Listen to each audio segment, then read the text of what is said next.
Good morning then. Happy Sunday. It is for me at least. I hope it is for you. Today I'm taking you to Waterstones in Nottingham because I've never been before and I've got some birthday money to spend, a voucher and a bit of cash. I've waited all year for this because I've not bought many new books this year. I've been a bit frugal. Most of my books have been bought from charity shops and I've picked up books from like them Tesco stands, and I've told myself once my birthday's been, I've got some spendo, I'm going to go and enjoy it. So I'm going without a plan really. I know that it's meant to be massive. I'm told it's got 4 floors of books, which sounds like an absolute dream. But no plan. The only book in my mind that I think if I see it there I'm going to pick up is, I think, book 5 in the Dungeon Crawler Carl series, because I've got the first 4 or 5. I'll have to check upstairs, but I've got at least the first 4 in hard copy and I love the covers. So if the next book in the series is at Waterstones, then I might grab it, subject to cost, because I believe, because they're American imports, they can be like £30 for a hardback, and I'm not paying 30 quid for a hardback. So other than that, I don't know really if I've got anything else that I'm planning on buying. I'm just going to kind of go with flow, see what I'm feeling. There's a manga series called Berserk, and I've not read much manga, and it's a genre that I want to get more into. And they have like this sexy limited edition big black book. I don't know if it's got like multiple volumes in it. I think it might have 3 volumes in one book. If that's there, that could potentially tempt me. But I'm just going to show you around because I've never been before, and I know some of you won't have seen Waterstones Nottingham, and I just thought it'd be cool to show you. So a bit different today, but hopefully still something that you'll enjoy. I am taking my May along for the ride with me because I woke up this morning and we were supposed to be having a chill day, but I said to Ellie, I've got no chill in me today, so I'm going to go to Nottingham. Do you want to come? And then Ruben was like, I thought we were having a chill day. I don't want to go out. I just want to chill. So Ellie and Ruben are staying at home. Me and my May are going to go to Nottingham. And then after we've been to Waterstones, I'm going to go to Wingstop, because me and Ellie went to Wingstop in, I can't remember if it was Birmingham or York, but we've only been once, and they did some right good wings. They did this like really nice garlic parmesan wing, and I've got a taste for it today. So we're going to go there after, spend a bit of time together. Usually I'd buy her a book as well, but I'm not doing that because the last few books that I've bought her recently, she's not been reading. So I do want to encourage her to read what she's already got before I keep constantly buying books. She's got so many David Walliams books. She's got horrible histories because she loves horrible histories. But at the minute, she's just not really picking up books. So when she starts picking up the books that she's currently got, then I will continue to buy her some books. So selfishly, this trip today to Waterstones is really all about me, but it was my birthday, so sometimes I think it's important that we just take time to self-care. And she's going to take some spending money and probably buy some clothes and stuff, but I've told her under no circumstance today are you buying any lip gloss or any makeup, because that's all she wants to buy at the minute. And she's 11 years old, and I've told her, you're not wearing makeup. Like, all my friends wear makeup, and I'm like, you're beautiful without it. The world already tells you as a girl that you need to wear makeup to be beautiful. We're not going there yet. We are keeping natural beauty. We're going to embrace it. And that's a tough one. Do you know, as a parent, and me and Ellie both agree on this, as a parent raising an 11-year-old girl is tough because a lot of her peers around her have got mobile phones and they've got makeup. And my mate doesn't have a mobile phone because, again, we just want to keep her away from social media and phones, because phones aren't what they were when we were younger. A phone to her now is, as you know, an addictive device. We're all addicted to them, aren't we? So we want to keep her away from that, although we have looked and they do a phone called like a pinwheel phone. I best say this quietly because she's upstairs, where basically they can't use them for anything other than like calling and texting and stuff like that. So we are thinking of getting her a pinwheel phone for Christmas, but she doesn't know. But on the makeup front, she is such an obsessive person. She's got such an obsessive personality, and if we start letting her wear it now, she's just going to continuously want to wear it all the time. So I'm sticking strong on that for now, at least. It does help that the school that she goes to has a no makeup policy, so she can't wear it at school. And then my mentality is when she comes home, I'm like, dude, you don't need to put makeup on in the house. You're beautiful without it. What about concealer? There's nothing to conceal. You're beautiful. So hopefully she's going to do a bit of clothes shopping, get some things for herself, and spend her spending money on things that aren't books, which is crazy because I want her to read. But yeah, she needs to start reading the books that she's already got. So I'm going to stop babbling now. That's the plan for today. I'll take the camera with me, record some footage, and hopefully This bookshop is everything I'm hoping it will be. And then when we get back, I'll show you what we've purchased. We're here in Nottingham, and children teach you a lot when you listen. We were en route, and I said to my mate, don't worry, you don't have to buy any books today. And a smile just lit up on her face, and she said, oh, really? I thought you were going to make me buy books. And I said, no, you don't enjoy reading, do you? And she said, no, but what shops are there? And just the smile on her face when I said to her, look, you're not going to buy books today, you can spend your money on what you want to. And it got me to thinking about like why I try and make her read. And the main reason is because academically, she struggles. She knows that. We talk about it often. We have finally got an EHCP for her, so she's getting support at school. But for me, selfishly, I want my kids to enjoy what I want, so we've got common interests and we can talk about it. So I do want her to read so we can communicate and talk about books and have little chats and stuff. But also for comprehension, I, as a parent, want her to be able to spell better. I want her English to be at a better standard because I want her to have the best start in life possible. And I always felt like by trying to get her to read, it'd increase her spelling, her writing, her reading, and then naturally that would just bring everything else along at school. It kind of did. It did a bit, but you don't... I know how many books you should get. 6, 7. Chuffing, that's all I hear. But on a serious note, you know, we've got the HCP at school, and school supporting her the best way that they can. You've also got like a little buddy read thing going on at school, haven't you? Yeah, and I have covers, like dyslexic covers. Yeah, she's got dyslexic covers, and they also, once a week, she sits with a year 11 who will do like a buddy read with her. It's not Is it? What is it a year then? It's a sixth former. Oh, a sixth former. It's not year 11, it's sixth former. Wait, I'm year 7. You are year 7. And they're sixth formers. Yeah. 6, 7. This is what social media does to kids. And she's not even got social media, but she goes to school and her friends do these stupid things and then she comes home and that's all I hear. But anyway, what I'm trying to say is that if you listen to your kids, they teach you a lot. And I think what she's taught me over time is that she doesn't enjoy reading, and that's fine.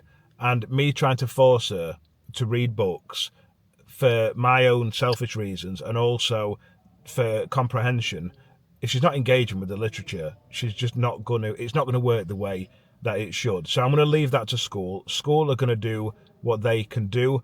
We're lucky that she's in a really good school. Like I said, she's got the support. I wish we'd got the support sooner. We didn't get any support at school really until she was midway through primary school. And I think since then we've been playing catch up. I wasn't lucky enough to be in Amaya May's life from birth. I came into her life when she was 3 years old, but I see a lot of myself in Amaya May. And growing up, I spent so much time unsure of who I was and trying to force myself to be like everyone else and have the same hobbies and interests as everyone else just to fit in everything that I did. And that's the same as what Amaya May does. She forces herself to like things that other people like to fit in with the crowd. And I don't want her to force herself to be a bookworm just because she feels like she has to. My last name. What does? Read. Read. Oh yeah, Read is her last name. But that don't mean you have to read books, does it? No. So I do like practicing my handwriting. You do like practicing handwriting. And my May has got so many positives. She is one of the most kind, just caring, creative and artistic children I've ever met in my entire life. And funny when you want to be sometimes. And I'm just going to let her do what she does best. So anyway, what I'm trying to say to you is just listen to your kids. If you've got kids and you want them to read like I do, then listen to them and don't try and force it, because I was never forced to read books as a kid. My mum kind of read a little bit and stuff like that, but books weren't forced upon me. I just found books.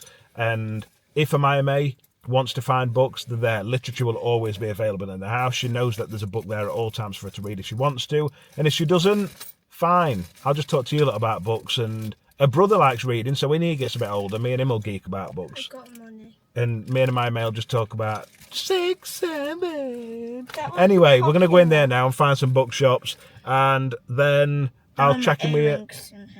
Check in with you in a bit. I am back in my humble abode, and that were bloody brilliant. One of the best bookshops I've ever been to in my entire life. There's 5 floors. It's absolutely massive.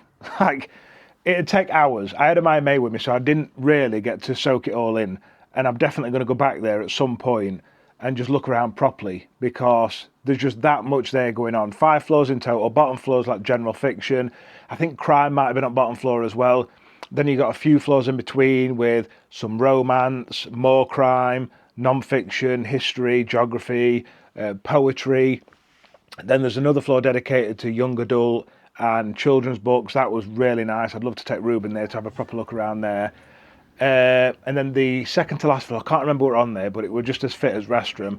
And then the top floor was dedicated to like manga and sci-fi and fantasy. And that's where I spent a lot of my time. But my mate kept nudging me saying, come on, Dad, we need to go, because she wanted to go shopping as well and get herself a Stanley Cup.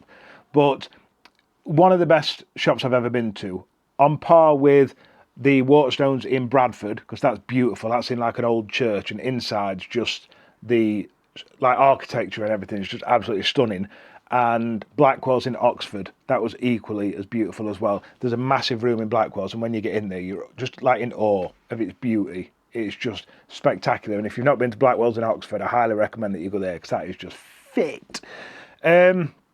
I got books. I think I got 5 books, but I didn't come away with what I expected. The Dungeon Crawler car book was there, but it was like 30 quid, and I didn't want to spend £30 yet, at least, on a book that I'm not planning on reading anytime soon, because I've put that series on hold until there's a few more books released. I don't want to rush through it. I know I'm going to enjoy it, so I'm taking my time with that. I also saw the Berserk limited edition volume 1, but I think that was like £50, and I thought, can I warrant spending 50 quid on a book when I only really had £50 cash that I'd budgeted, plus the £20 voucher that Macaulay had got me? I just didn't want to chuck 50 quid on a single book when I've not tried it. I don't know if they've got like a normal edition of Berserk that I can maybe try, and if I do love it, then that's probably something I could collect at a later date.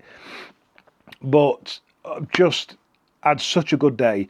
My plan was just to go book shopping, and then my mate to have a look around and stuff, but she wanted to go on this stupid, they had like this massive wheel, you know, like London Eye.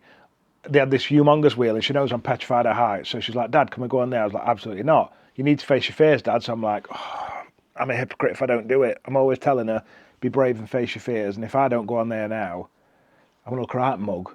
So I went on it, and literally my heart was in my arse. I had like tummy ache and everything. It was disgusting, but I'm glad we did it. And after I'd been around a couple of times, I was actually like, okay, so I will live. I'll survive this, because at points I thought, I'm going to have to ring Ellie and tell her I love her, because I don't want the last thing she heard me say to not be, I love you. I know it's dramatic, but petrified of heights. So we did that. Then my mate wanted to get squishy stuff, because she's addicted to like squishy toys. And then she got a Stanley Cup for like 40 quid, £40 to drink water. But apparently kids just like chasing brands now. I don't know where she gets that from either, because I don't wear anything branded, but kids will be kids.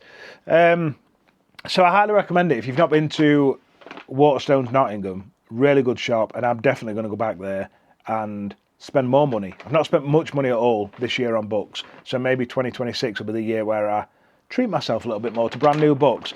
I only got fantasy books today for one reason and one reason only, and that's because usually I buy most of my books from charity shops, and they are absolutely swimming in crime and thrillers. It's so easy to get crime and thriller books at charity shops, but fantasy books are really hard to come by in charity shops. So I just thought I might as well just get fantasy books, because I'm not going to come across them in Wild, rather than spending £10 on a crime book when I'll probably come across it in charity shops.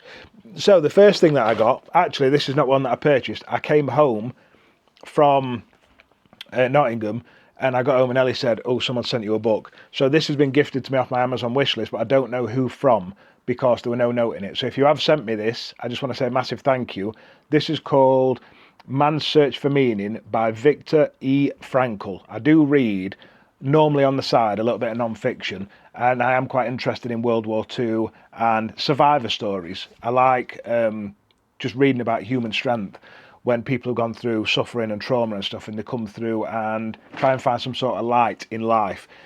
And this was recommended to me. Someone said it's one of the best Auschwitz survivor stories that they'd ever read. And on the back, someone had put, or is it on the front? On the back, I'm sure I said, it says every human should read this book. And it's only short. It's 153 pages long.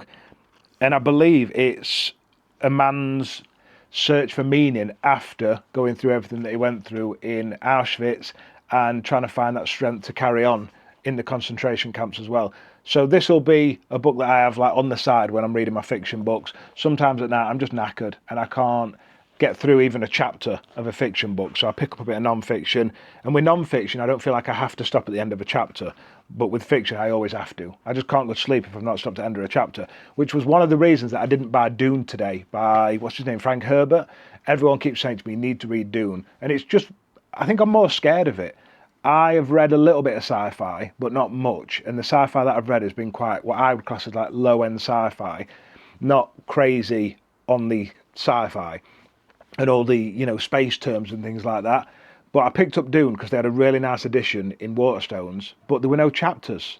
No chapters, like zero. I was flicking through and I'm like, when's the first chapter end? Got to like page 60 and it weren't there. So maybe it's just that edition, or maybe Dune has no chapters. And for me, that's a problem because, again, I don't know when to stop reading. I don't like just dog-earing a page when there's not a natural pause. So if you read Dune, tell me if there are natural pauses in the book that I can find, and I might pick it up sometime, because people tell me that Paul and his story within the Dune world is marvellous. I don't think, unless book one blew me away, that I'd continue with it, because I know that there's stupid amount, but I am intrigued as to understand why it's voted as one of the best sci-fi books of all time. And I have a massive FOMO. I don't want to miss out on just a wicked piece of literature just because of the fact that there's no chapters in it. But anyway, I didn't pick up Dune because there were no chapters.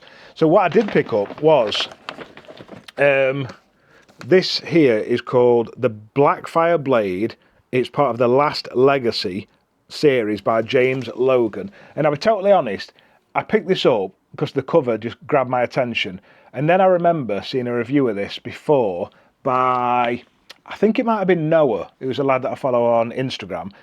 And he said it's really good. So I just picked this up and I started having a read. And Scott Lynch, who is the author of the Gentleman Bastard series, The Lies of Lot Lamora being book one, on the front of it says, a fast-paced carnival of setbacks and skullduggery. And then I'm sure I read somewhere that Scott Lynch had said that it reminded him of his own work, that is high praise. If Scott Lynch tells you that a book reminds you of him, that's like really high praise. It might have been on this one. No, it is. Basically, the other book that I got was book one in this series, which I want to moan about in a second. But on the start of book one, which is called The Silver Blade Promise, it said, a fast-paced carnival of setbacks and skullduggery that reminds me of... ... me. Charming from the first twist to the last. Like, if that is not a positive review, then I don't know what is. Because if Scott Lynch says your book's good, your book's good. The reason I'm annoyed is because I saw this, look fit, so I was like, I need that, I need it in my life, but I ain't got book one yet. So I spoke to the staff and I said, you got book one in this, in hardback? No, sorry, it's discontinued, you can't get hardback, at least we can't get hardback anymore. We might be able to order it online, yada, yada, yada. I was like, no, I want to see it, I want to feel it now, man, I want to take it home and hug it. But they couldn't get it. So I found this, which is the paperback version, and obviously that just doesn't look right. Obviously that doesn't look right because this book's back to front.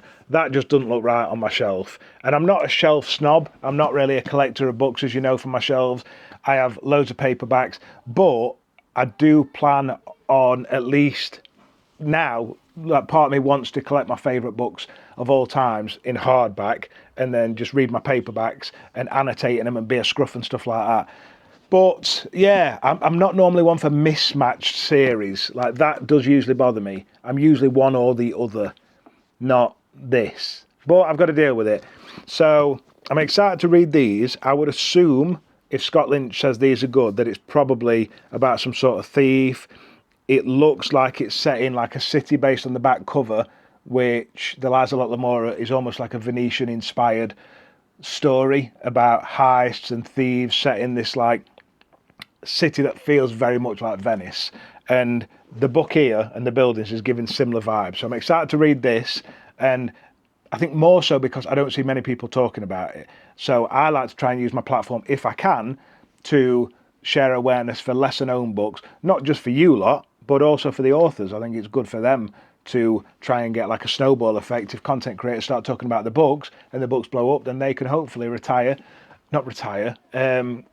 books full time. I think that's a dream really for most authors, isn't it?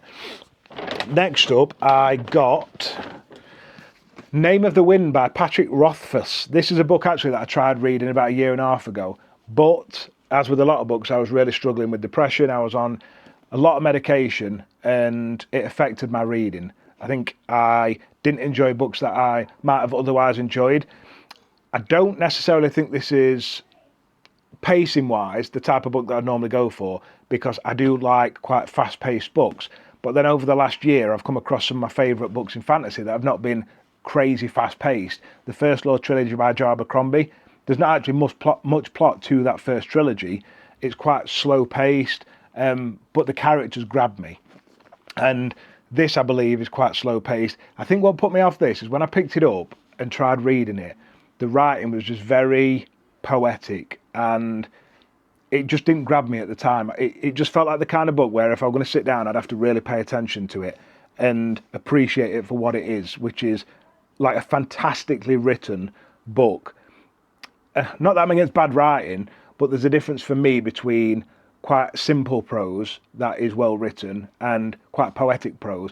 I find that when I'm struggling, like simple good writing just flows a lot easier for my brain, and I find that I have to pay less attention. So my example would be someone like Joe Abercrombie. I find him to be a really, really good writer, but his prose are quite simple.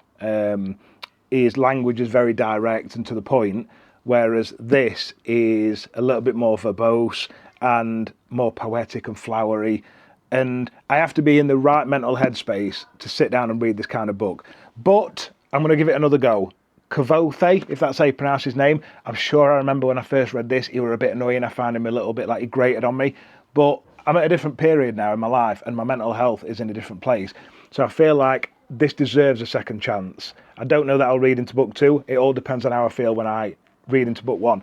Last year when my mental health was really struggling, I DNF'd a lot of books.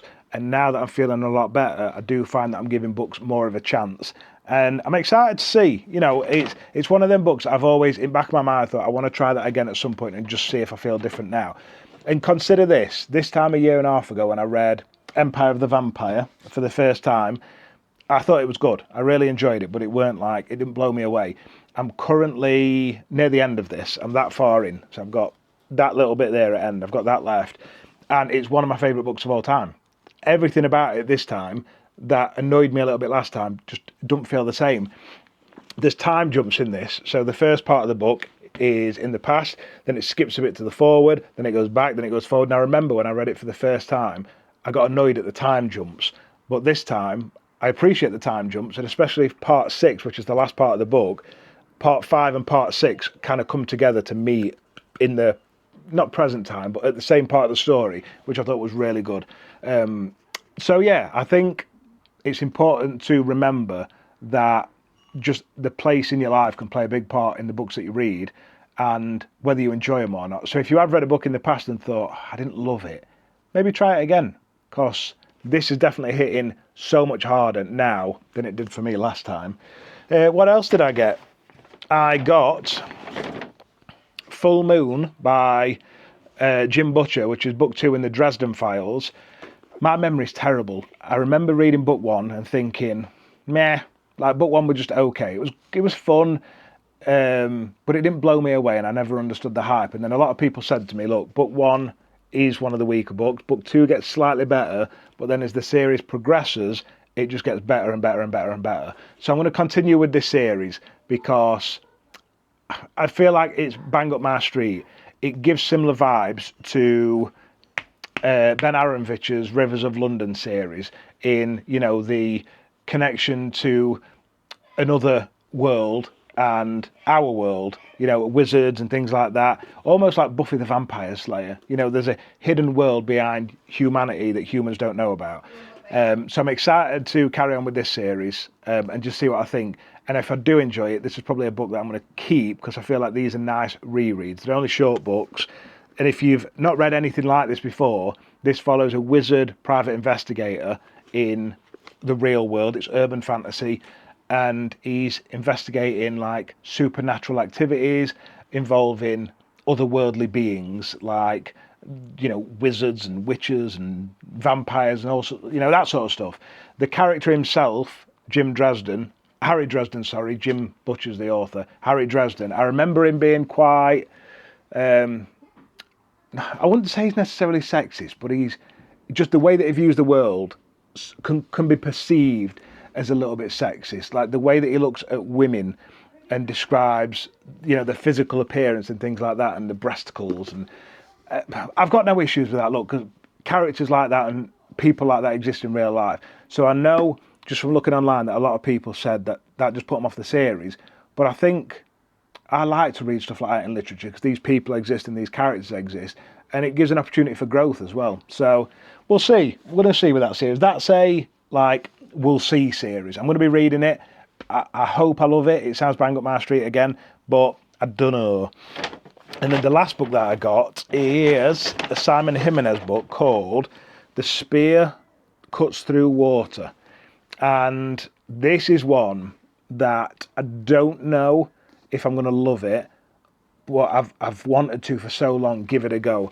I'm told that it's almost like nothing else. So the way that it's written, I don't know if it's written in second person POV. Is it called second person? I know it's written in like a weird way. I don't know if it's third, second. It could be anything. I don't even know the difference. I think third person POV is like they did this, isn't it? First person is I did this, and second person someone had to explain to me before. But I believe it is written in like a weird POV, and it just says the people suffer under the centuries-long rule of the Moon Throne, the royal family. The despotic emperor and his monstrous sons, the three terrors, hold the countryside in their choking grip. They bleed the land and oppress the citizens with the frightful powers they inherited from the god locked under their palace. But that god cannot be contained forever. With the aid of Jun, a god broken by his guilt-stricken past, and Kima, an outcast fighting for his future, the god escapes from her royal captivity and flees from her own children, the triplet terrors who would drag her back into the unholy prison. And so it is that she embarks with her young companions on a 5-day pilgrimage in search of freedom and a way to end the Moon Throne forever. The journey ahead will be more dangerous than any of them could have ever imagined. But a lot of people say that the writing in this is just so unique and beautiful that is one reason to read it. And again, I'm not normally someone that goes to a book specifically for beautiful writing, but I'm interested to see what it is that people are raving about. And then another review here says it's both like nothing and everything you've ever read, a tale made from the threads that weave the world and all of us together. The people that I've seen that have done reviews for this have just said it's remarkable and like nothing else they've ever read before. And for me, that just grabs my attention because I'm like, what is it? What is it that makes it remarkable, and what is it that makes it like nothing else? What makes it unique? So I'm really excited to read this and see what it's all about. So that is everything that I got, I think. Yeah, that's everything that I got. I've got nothing else that I need to talk to you about. I've updated you on my current read, which is Empire the Vampire. I'm planning on finishing this hopefully in the next few days, and then I am going to jump straight into book 2, which was unheard of for me. I usually have a bit of a palate cleanser, but I just want to carry on with this story and see how Gabriel gets on. I want him and Dior to just be happy. And I know I'm probably not going to get it because this is just one of them books that feels like there's no hope, but then in the background there's like a little bit of hope. So I'm crossing my fingers for an happy ending. I just find it quite unlikely. So hopefully you've enjoyed this one, a bit different. Something to keep you entertained hopefully on a Sunday afternoon. If you've watched till this point, as always, I love you the most, and I will see you in the next one.